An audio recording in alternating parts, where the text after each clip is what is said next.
So this is problem number 38, page 196. So this is chapter 8, page 196, number 38. Okay. AT scores provide insight into how you perform in college, so GPA. So we're doing SAT, I'm sorry, it's GPA versus SAT scores. So in other words, the graph would look like this, and presumably there's some kind of positive correlation. And we're told that a scatter plot showed the association to be reasonably linear, and the correlation is 0.47. So R equals 0.47. So then they tell us that the SAT, so this would be X bar equals, have a mean SAT scores of 1833 with a standard deviation S sub X of 123, and the GPA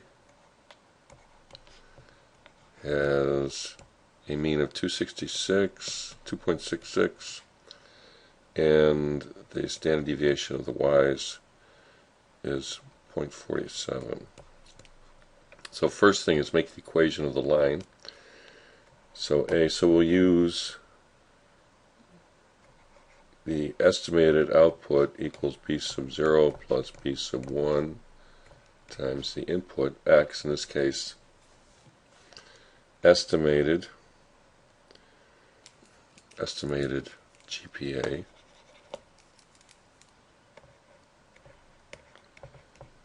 equals B sub 0 plus B sub 1 times the SAT score. Okay, so B sub 0 equals R times S sub Y over S sub X. So that's going to equal 0.47 times, right? Correlation is 0.47. Oh, and the that was, I had these two things mixed up. Okay, let me just double check this. GPA is 2.66 with a standard deviation of 0.56, 1833 with a standard deviation of 123. Okay, so 0.56 over 123, and that'll be approximately equal to 0.47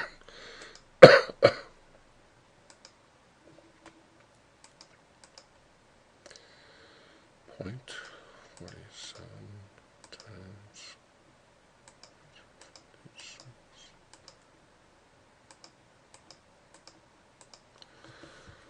Okay, so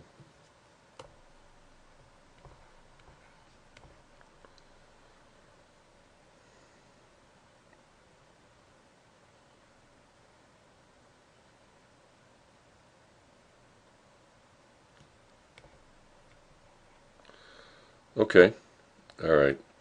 This makes sense because the scale of the GPA is very small. It's in these, grade points, and the scale of the SAT is very big. Okay, so the slope should be small. Okay, and then B sub 1 equals Y bar minus B sub 0 times B sub 1 times X bar. So, which equals 2.66 minus 0.0021. Let's call this 214. I'm going to round that up.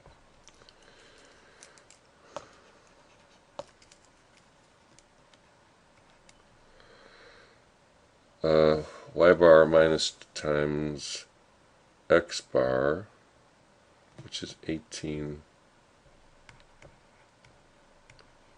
Okay, now here we're going to have a really kind of a big negative number, I think.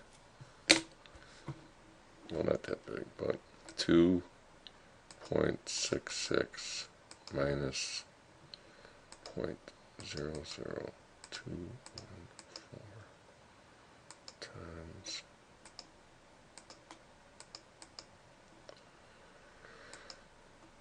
and we're going to get negative 1.26.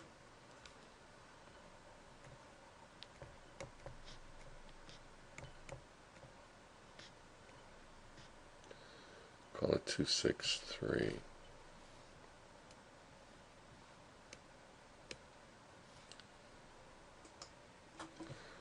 All right, so estimated GPA equals negative 1.263 plus 0.00214 times the SAT score.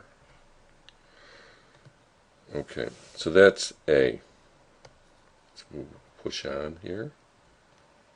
B. Explain what the y-intercept means. The y-intercept, which is negative 1.26, is estimated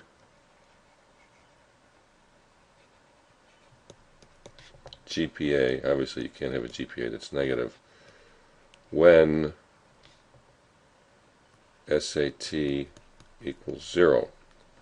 Now I'm sure you can't get a 0 on your SATs, so that's not part of the domain of possible SAT scores, which is not part of the domain of the scatter plot. So it's not a meaningful number, but it's the mathematical number you get when you go through all the computations. Interpret the slope.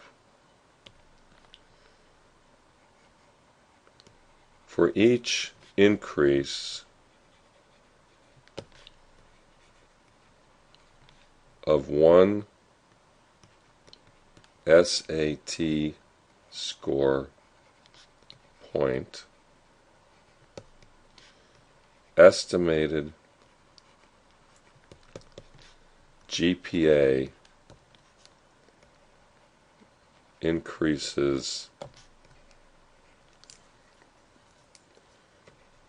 by 0.00214 points. And I'm saying points here is the units of the GPA. D.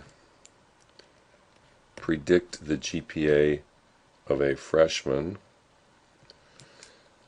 who scored a combined 2100. So estimated GPA equals negative 1.263 plus 0.00214 times 2100, whatever that is. So we can plug it in. Negative 1.263 plus 0.00214 times 2100. And so that the estimated GPA equals 3.231. Alright, is that the end of the problem? Does it go on to the next page? Let's see.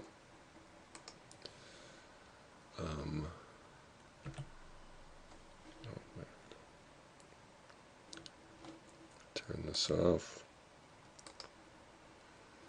Okay, let's go back to here.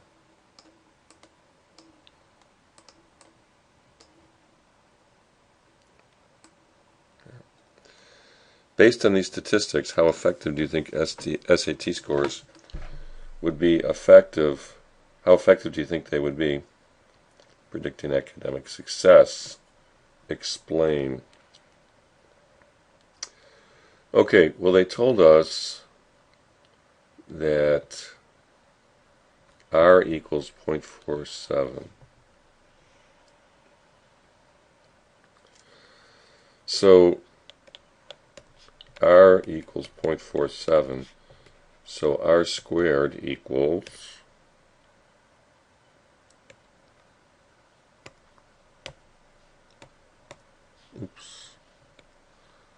0.47 squared is 0.2209. Now, R squared is the percent of variation in the estimated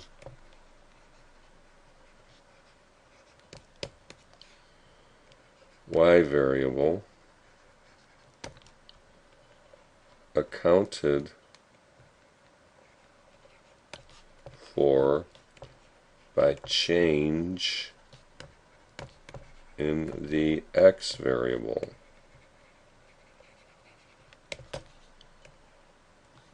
Okay, so only 22% of the variation in freshman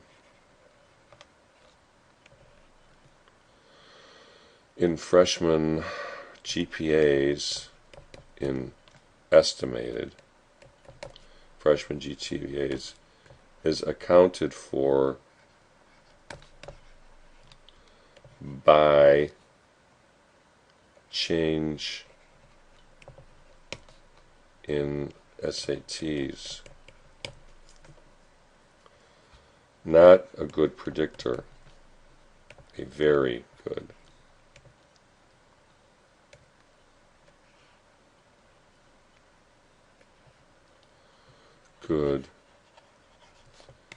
predictor. 78% of the variation is reflected in the residuals.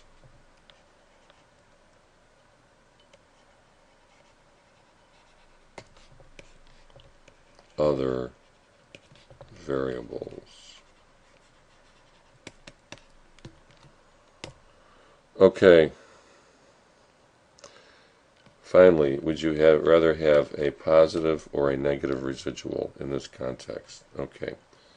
E, the symbol for residual, equals y minus the estimated y. So, if E is negative, here, let's look at, here's the line of best fit, okay? Let's talk about one point. A negative residual means that the estimated amount here is greater than the actual amount. Here is E right here. This is the actual y right here, and here is the estimated y right here. And in this circumstance, when the actual point is below the line of best fit, then in those circumstances the estimated y is greater than the actual y, making for a negative residual. Okay, so you would not rather have a negative residual. That would mean that your actual GPA was lower than estimated. If you had a positive residual, that would mean that your actual score was greater than the predicted. You had a positive residual. So you would rather have a positive residual, i.e., your actual GPA is higher than